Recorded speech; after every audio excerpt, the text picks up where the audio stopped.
Hi, everybody. Thank you for joining us today. I'm Lonnie Huffer, Senior Product Marketing Manager for Cyber Insurance with Trend Micro. And today I have with me James Ingram from Arch Insurance UK, who is a Cybersecurity Risk Engineer. And today we are going to be covering part 2 of what cyber insurance is. So James, I know we did a previous session on all of this and lots of good stuff came out of that. And today we're going to get into the second half of all of that. And so I want to go ahead and just launch into question number 1 for you. And that is, how do insurers assess a company's cyber risk profile? And what information do they typically require during the underwriting process? I've got that horrible answer, which it depends. To start off with, it really does. Really by the size and complexity of the business. If you have a very small, very simple to understand structure and architecture of your business, then the amount of information that the broker is going to require of you and the carriers then are going to ask of you is limited. Whereas as that grows and becomes more and more complex, if you start going all the way up to, say, Microsoft or someone, I don't know, like a massive healthcare institution, we're going to need a lot more information.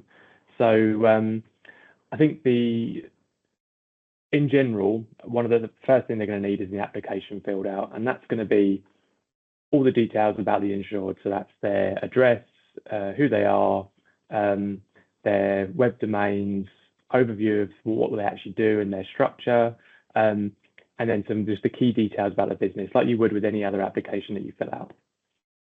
And then after that, normally attached, normally similar or same document, they will ask you about your cybersecurity posture and your controls.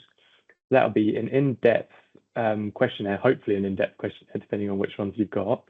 Is it typically a separate questionnaire or is it part of the same application? Again, it really depends. You might get a few separate questionnaires that basically once put together make up a whole, or it might just be one large application that includes a questionnaire. Every single broker carrier have a different questionnaire, sadly, which means that you never know which one's going to land on your desk. I know that we're going to talk about questionnaires in another session, but some of them are far more in-depth than others. And it's not necessarily a bad thing. So if you do get an in-depth one across your desk, it's not necessarily a bad thing. The more information underwriters have, the easier it is for them to underwrite your business. So yeah, that will go through all your applications and your controls and your the details about your cybersecurity posture in general. On top of that, they'll ask you for any supplemental information. So if you have a particularly complex business, they might get you to write, say, a 2-pager or a presentation about your business in addition to the controls. But that's normally for the larger entities and more complex entities. They might ask you for supplemental questionnaires if you have large OT environments, or if you are, say, a retailer and you've got a heavy point of sale systems based environment, those kind of things, you might get additional questionnaires. There's a lot, isn't there? You will also have you'll have to sign a declaration saying you're not aware of anything that could lead to a cyber attack already. It's a bit like getting car insurance after you've already crashed the car type thing. It's just making sure that there's not an issue. And at the same time, a loss run in terms of any history, probably the last 5 years, of any major incidents you've had. They'll be interested to see that, but they'll have to see that. Okay, so you're talking any previous breaches, perhaps, or other incidents, or other claims that they may have made, those types of things. Exactly, and the wording of those does vary slightly, but in general, it'll be those. And we're not talking about small incidents that are dealt with, in an hour, but incidents that have a kind of meaningful impact on the business. I think that's normally where the wording goes. Okay. And lastly, financial statements. The larger companies, to help the underwriting process when they're working out what the potential loss could be, they need to look at revenue and record counts and things like that. So that will be off. Okay, perfect. So we get through that first part. Now let's actually talk about the company. So how can a company assess its cyber risk exposure and identify potential gaps in coverage before purchasing a cyber insurance policy? I'm sure you guys work with thousands of customers and vendors who probably every day. So what would your suggestions be for organizations that are looking to kind of keep up and maintain and strengthen their posture and reduce their risk exposure? Um, there are lots of ways they can do it, and again, it really depends on the size of the entity and how much kind of budget and resource they have. So I think first and foremost, for the smaller entities who don't have that at their disposal or have less at their disposal, from an insurance perspective, they have their broker and their carrier. If they do have cyber insurance, that will help them. They will normally have risk management aids and help. They'll certainly the broker will be able to look at their exposure, so they will certainly be able to help. At the same time, I would say internally they should have some sort of risk management program. They really should, even if that is conducted by a third party they bring in. I actually recommend getting a third party in to assess it. Sometimes an extra pair of eyes really does help, especially as they'll have more of an industry-wide view about what your potential exposure will be, rather than like a myopic internal view. And then even that you can get risk assessment templates and things like that online, which I definitely would recommend. They're free, they're very easy to follow, and just following them will be definitely a useful start if they haven't done a management program already. At the same time, I'd say reach out to people like yourselves, any of their vendors that they have in their network. Will be able to help them, and I thoroughly recommend it. And if anything, they are probably the best place to do it because they will know your network inside out. They will know all the details, so that they're always a good port of call. I suppose lastly, I would say that if you are struggling with your kind of exposure, and you're trying to limit your exposure in preparation for getting cyber insurance, sometimes getting board support might be difficult in terms of the financing. So maybe run some tabletops or something like that to demonstrate to them the gaps in coverage and the potential, what the potential could be if, say, there was a 20-day outage to all your IT systems because of a ransomware event. Suddenly, it's amazing how quickly their eyes open when they realise they can't do business for 20 days or something. That's a really good point. I think one of the last things is just scanning tools. Scanning tools have become simple. They can get them relatively cheap, and they give you a very quick and good indication of where your gaps are. Your vulnerability scanning tools, your external attack surface management scanning tools, they're really, really important, and will help you very quickly get an idea of your exposure. Okay. Perfect. I had another question in there that I wanted to ask you, and I have already forgotten it. I have the rest of my questions written down. But I think that's really helpful, useful information for the audience. And for those of you who are watching, please know that our team has several services and tools available to you. And then we also have our breach coaches that you can lean on as well. Those are lawyers who specialize in cybersecurity law, and they can also help you go through some of those exercises that James mentioned as well, those tabletops, reviewing your incident response plans, helping you with penetration testing, and really getting you up to speed and up to par to where you are looking to be. The next question I have for you, James, is there are a lot of ideas, I guess, out there around comprehensive cybersecurity strategies. And I think oftentimes there is maybe a breakdown in communication between all the different people in the chain of that process, right? From the person procuring it to the people who are filling it out and really running the day-to-day of the operations for the security console or whatever security tools that they're using. So from your perspective, what are the key components of a comprehensive cybersecurity strategy that can actually help lower insurance premiums and minimize risk? I know that might be a big question, and you're just one of several carriers, and I know you've seen a lot of things come through your hands that perspective. So what are maybe some of the recommendations or suggestions you have to organizations who, are concerned about how much they might be paying right now, or they might be paying in the future, and what they can do to help minimize that and reduce it? So from an insurance premium perspective, I would recommend that when they start off, it's kind of going back to what we were just talking about in terms of risk assessments and kind of risk management programs, is that an underwriter is going to look at this application in a very similar way. The first thing they're going to do is go, what is the risk here? Where is the risk? What is this company exposed to? And what would be the impact if this element went down, or that element went down, or the whole lot went down? Or what data is exposed? They're going to go through all these things that risk assessment probably should have done as well. So I'd say that's the first thing to do, is really think about it from an underwriter's perspective. What are they going to be looking at? After that, it's putting the controls in to protect them. I know it sounds such a simple answer, but it's, if you've identified these critical functions in your business, they should have relevant and I suppose adequate controls to protect those critical functions. So that could be things like asset management, vulnerability management, identity and access.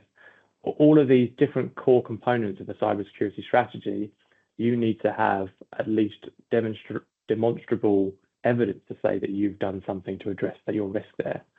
And I think one of the major things is your ability to recover. Insurers don't really look at it as in it's the old school perimeter. Let's keep that locked down and nothing will ever happen. We know that it will, and it's the when, not if kind of approach. So we want to make sure that there is the ability to recover that business. We don't want to have to rely on ransomware payments to be able to. If the ransomware payment needs to be paid, that's going to be per incident basis. But we don't want to have to rely on that. So pretty much every cyber carrier will want to see evidence that company can recover in the event of a major outage. To really think about that and play that out and scenario that out. I think one of the last things, just to highlight that isn't obvious, is staff.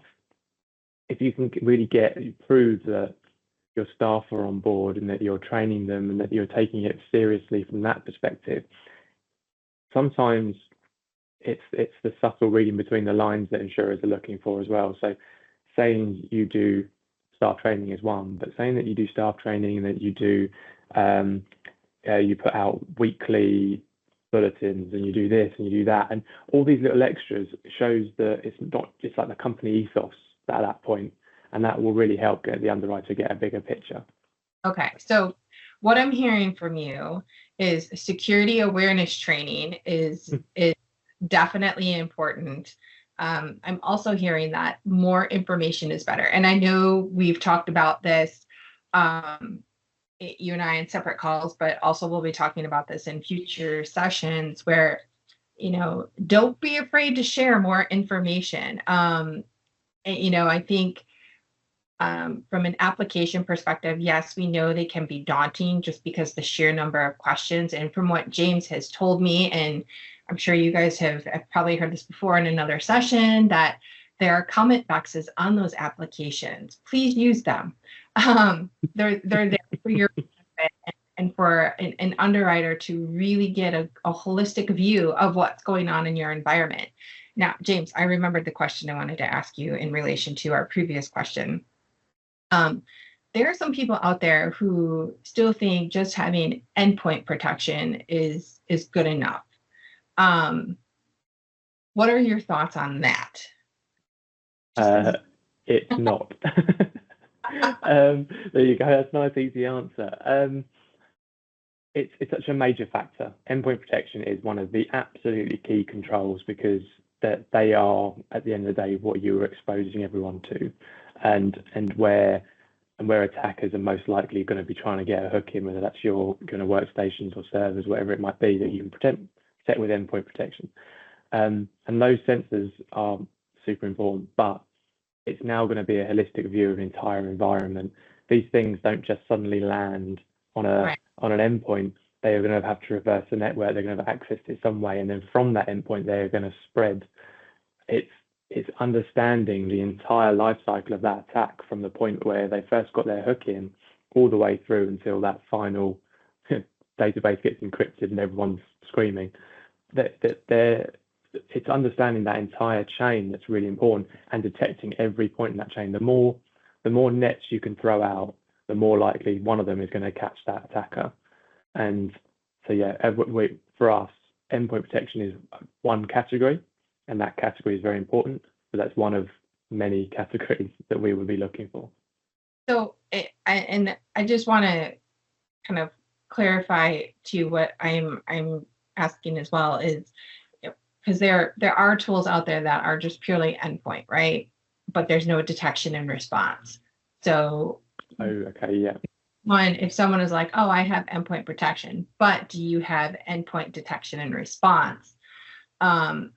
You as a carrier, if you come up against an insured, a potential insured who has EDR versus just endpoint only, what is kind of your path, I guess, with looking at that potential insured and going, yes, we will underwrite them, or no, we're not touching this until they move to this? Is that a possibility when you run into that scenario? Yeah, that there is a big difference, and it's interesting. I think my first answer kind of answered it in a way that my brain instantly went to EDR, because that's almost becoming the baseline. Okay. Anything less than detection response element of endpoint protection, you're starting to get into the improvements with the latest and greatest EDR capability is 1,000-fold compared to where it was a few years ago. And not having it now, you're leaving yourself wide open. And at the end of the day, it really depends on what product we're talking about. There are so many different endpoint protection products, and each one will do subtly different things and have slightly different capabilities. So I can't sum them all up. But if we're talking about old school endpoint protection / antivirus, all you're doing is looking for signatures or whatever it might be picking up, whatever it might be reacting on, and then it just throws up an alert. You're never going to be able to have the breadth of alerting or the reaction speeds that an EDR will be able to give you. At the same time, you then don't have that holistic view, because a lot of the old school endpoint protection platforms don't talk to each other. They're very much an agent running on your laptop, and they focus on your system alone. So they can't then take information and feeds from other people's and other endpoints out there to create a unified view of what's going on in the environment. So yes, EDR important. Okay, thank you. So let's move on to our next question.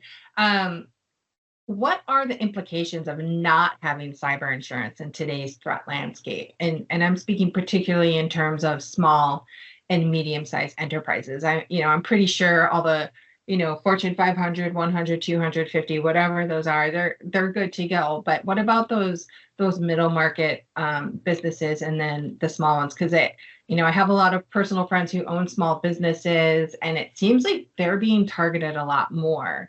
And I don't know what cyber insurance looks like for a small business, but in regards to really what's going on in today's world,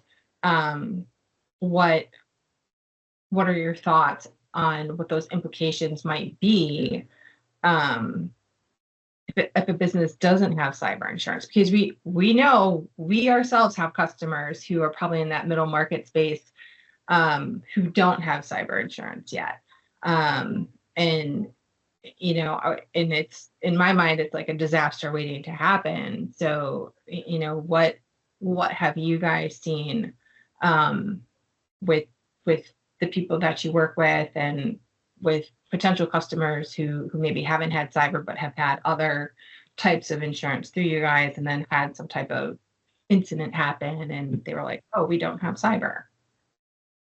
Absolutely. I think the first thing I would say to, especially to the SME world, to the smaller entities, is really think about what would the potential impact be if you were to have a major outage or all of your data was to be stolen? And not just in a business continuity sense, but in that damage to your revenue, damage like the customer reputation, the regulatory fines, everything that comes alongside it. Create a picture and then say, all right, put a dollar value on it. Say this is what it's going to be if we have a major incident, and then think to yourself, can we afford that? And if the answer is no, then get cyber insurance. I'd say cyber insurance isn't one of those. It's not like PI insurance and all that, where there's many regulatory requirements to have it yet. So you don't. There are some, and in some countries, but it's not as regulated in terms of you must. However, I think there are shareholder requirements to say that you are suitably protected. And that you'd certainly, if you're an owner of a company and a major cyber event led to that business going bankrupt or the share price having a huge dip, then you're potentially leaving yourself open to like a D&O claim there because you haven't suitably protected your shareholders' value. So moving on, but more about the business itself, the regulatory fines for a start, just with privacy breaches, they're increasing, and you've got to think about it. I think the average cost of a record, I mean, this is average, obviously, if you're going to include the biggies and the small ones, but average cost per record is about $150 or something. So think about how many records you hold of customer records we're talking about, and then times that by 150, and that could be your potential breach cost for that. But GDPR, I think, it's like 4% of your yearly revenue is the maximum fine, or something like 17 million or something along those lines. So it's a lot of money. And then you've got HIPAA regulations. There are so many regulations out there. So look at the ones that apply to your business and the data you're collecting and think about what the potential impact there could be. At the same time, be realistic about the amount of what downtime you could suffer realistically, and be honest, because it's very easy to go, oh, we'll probably be up and running in a day.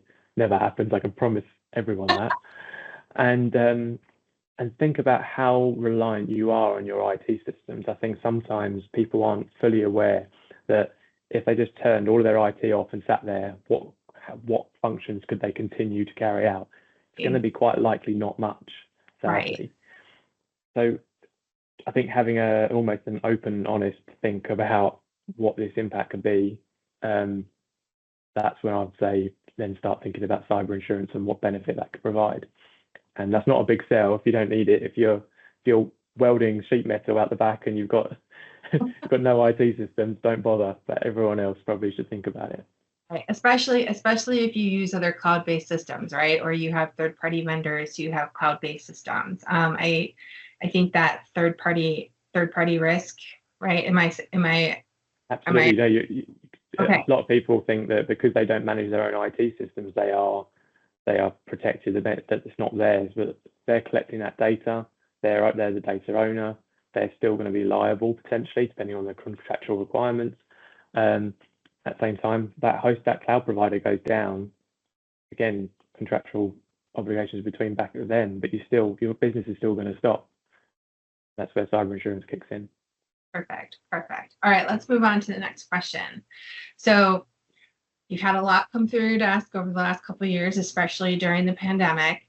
So are you able to provide us any examples of real-world cyber incidents where cyber insurance played a significant role in mitigating financial losses and facilitating recovery? Loads, sadly. But I think because there are two elements there, the mitigating financial losses first. We've seen some huge payouts, like massive payouts that excess of hundreds of millions to that company would have had to have borne themselves, which that would be potentially extremely bad year for anyone. And so I think straight away it's mitigating the loss of revenue. So that's one of the first things, and we've seen loads of those. But secondly, it's facilitating recovery, as you asked. And when you get a cyber policy, you will normally get an inbuilt incident response process that comes alongside it, and they are there to help you recover, respond, and get you back off on your feet after a major incident. Now, some companies will have that in place themselves, and that's absolutely fine. Most insurance companies will work around that and work with you for that. But it's in an insurer's interest to get you back up and running, obviously, because they then don't have to pay as much out in response. So they engage the best law firms who act as orchestrators, the incident response managers, breach counsels, and then they engage the best technical vendors. Now, the incident response process will vary carrier to carrier. If you have an insurance policy, go and have a look and make sure you're understanding of it. But it will vary. But in general, they will have these people on panel, these vendors on panel, ready to respond instantly.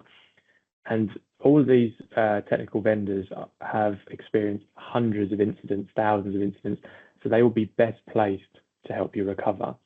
So in terms of a specific example, we had one which was a large healthcare. They went down, we didn't even know about it, they'd gone down for about a week. And it was a single state healthcare system, and they lost a number of their clinics. We weren't told about it straight away. And they'd already been down about a week, and the forensics team that they had engaged wasn't necessarily performing as well as they should have done. And once we were eventually told, the primary insurer, which wasn't us, engaged one of the insurer's vendors, and they managed to get them up within 3 or 4 days after that. So oh, wow. I would say I'm not diminishing those original vendors, but sometimes getting the right people in at the right times is going to help you recover. So yeah, use your policy. Okay. So, and for those of you watching this, we will have a session later on that specifically dives in to the incident response process from the insurer's perspective, so you can get more details in what James was talking about and understand that process a little better. What you talked about actually kind of leans into the next question that I have for you. And it's really, how can businesses leverage cyber insurance as part of their overall risk management strategy? And maybe you can answer the second part of this question, which is, what are the potential cost savings and benefits? I know that's probably a trick question in your eyes, but from my perspective, I think there is some potential there just from talking about the lost revenue. And as you just gave an example of that, somebody was down for a week, and just thinking about how much lost revenue that was, especially if you're a healthcare clinic and you've got multiple clinics that are down, and how many customers come in per day to get treated, and this, that, and the other. Mm-hmm. So how do you see that from your perspective, as far as fitting that into an organization's overall risk management strategy? I think, at least a lot of times from my perspective, it's kind of seen as this like ancillary thing, right? That we need to have, and people aren't necessarily thinking about it in the terms of, let's incorporate this into our risk management strategy so we have this more holistic view. But I'd like to really hear your thoughts on all of that. I couldn't agree more with your thoughts that it's very common that there's a requirement to transfer their risk to an insurance policy. So they buy the policy, it goes in the cupboard, and then that's it. But while that is the case as well, it does transfer their risk. The cyber insurance policy is slowly evolving, but it is more of a service now as well. So you will get a number of services that are going to help you develop and maintain your current risk management posture on the cyber side. So I would say use it, lean into it, talk to your carrier, talk to your broker, and find out what services are available to you. They should make it fairly clear when you buy the policy, but if they don't, then they will be there. You just need to go and ask. And if they're not there, go with someone else. Those insurers have the ability to leverage quite large discounts and a lot of free services with their vendor partners, because they work with them so much. It's just once the scale, isn't it? It's just and which means that they can then pass them on to their clients and their customers and their insureds. So talk to them. And if you've got projects going on that year, or you want to get something off the ground, or you want assessments done, or whatever it might be, say to your carrier that, even if they're not listed in your prevention services documents or listed as a service, they'll probably be able to help you. So you'll be able to probably use a lot of the savings and discounts based on your policy. So yeah, reach out to your broker and your carrier. Okay, perfect. So I've got one more question for you. And I know that we probably talk about this in another session. And I think you mentioned it just now, where your carrier and your broker have additional tools and resources that you can use. And that really boils down to there's a lot of complexities around cyber insurance, right? And you as an organization want to make the best informed decision that you can. You've got your board to report to. You've got people who are utilizing these tools every day who probably need to add things. But there's always budget questions. And so I think, to James's point, and I'm probably just going to answer this question myself as we talk, James, but there are a plethora of resources and tools that you all can access. Trend has some. If you have other cybersecurity tools in your stack, check with your vendors on those. Whatever carrier or broker you're using, they should definitely have some, or can point you in the right direction on what tools you can use. If you haven't used a breach coach before, or a lawyer who specializes in cybersecurity law, they can definitely help you with that, especially if you feel like you have gaps in your environment and you are looking for funding. They can help point you in the right direction and get those pen tests going, or tabletop exercises, or whatever the case might be, and help you get that information that you need to either bring to your board, or bring to the CISO, or have the CISO provide to the board, so you can actually show concrete evidence of where your gaps and vulnerabilities exist, and to really help reduce your risk exposure, but also to help strengthen your cybersecurity posture. And all of those things, I think, from a carrier perspective, you would see as very favorable, and would show a strengthened, cybersecurity maturity, and that would most likely work in your favor when getting a policy. So, please don't hesitate to reach out to myself if you have questions, or any of your other security vendors, or your carrier or broker, to really find out what resources are at your fingertips. Now, I know we haven't really talked about this yet, but I want to talk about renewals really quick before we go today. In my understanding, and there are two key renewal dates in the insurance industry. One, I think, is June 31st or June 30th. June 30th, right? Which apparently is coming up in a few more days. And then the big one is December 31st, correct? Yes, no? No. Okay. So yes, they are key dates, but I think it really depends on territory, and it depends on, it really is led by the risk manager. The risk manager will want to start a policy, that company will start a policy. The brokers might talk them in to, oh yeah, we'll have your start date on next. You're absolutely right. Actually, certainly June is one of the busiest months for us, because that'll be a 1st of July renewals. So you're definitely right about that one. And December 31st for 1st of January, obviously it's that nice clean new year, new policy. So it does tend to, the quiet months are the summer months, like kind of August, September, when I think it's because everyone's enjoying the sunshine. But it does tend, we'll always have some new business each month. So you'll be able to get a policy at any month you choose, at any date you choose. There are some quirky ones, like 17th of Feb that start, and that's just because that's when the risk manager wants to start theirs.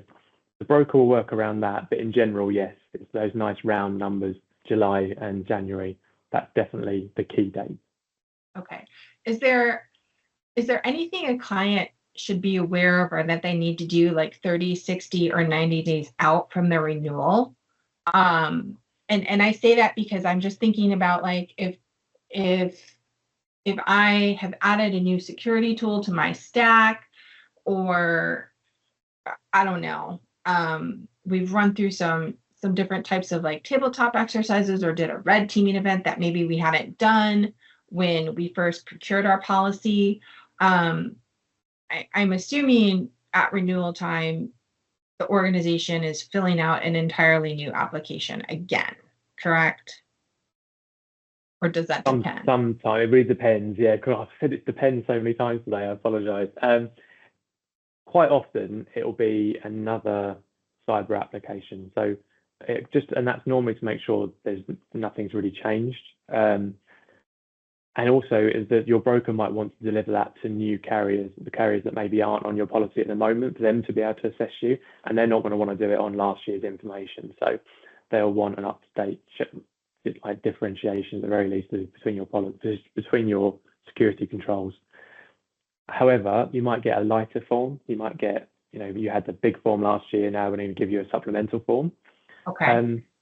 However, I would say to your broker that if you have had a major uplift or huge changes in your systems, your architecture, your network, your controls, say to them, actually, can I have a full application? Can I do a full or detailed application again? Because if you've improved that much, you want to make sure that your insurance carriers are getting that information. And what I would say is, if you read your application, you think, I can't get enough information on here to be able to sell myself properly, then ask them for another form, or ask them if you can provide supplemental information at renewal. And that's very common. We'll get supplemental information all the time. Sometimes it's just a Word document. We're listing we love when that happens. It's just a very basic Word document. This is all the stuff we've done. And it tells us two things. One, it tells us all the stuff they've done. But at the same time, it tells us they really care. They're keen. They haven't just kind of yes, no the box and just thrown it out the window. They really are. They've really thought about it. They're proud of what they're doing. They're in a constant improvement cycle. All these things that just give us that extra comfortable feeling about what they're doing. And it's a chance to sell yourself. You've worked hard all year to improve your systems. Make sure your insurer knows it. That's kind of what I'd say about renewals. And talk to your broker. If you feel that you've got more information to get over, the broker's your first port call. Okay. If they do any of this during the year, and maybe I'm not going to ask this question the right way, but like if they know that they're running a red teaming exercise like a month after they get their policy, is that going to affect if their premium goes up or down, or how you choose to underwrite them? Or let's say halfway through the year they run a tabletop or something.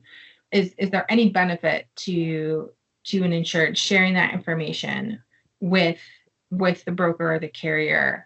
And I say that knowing that, unlike car insurance, to my knowledge, cyber insurance is kind of done on a yearly basis versus, car insurance is like every 6 months. Is there any benefit to an organization bringing that information to light, halfway through the year, for example, and would it change anything with their policy?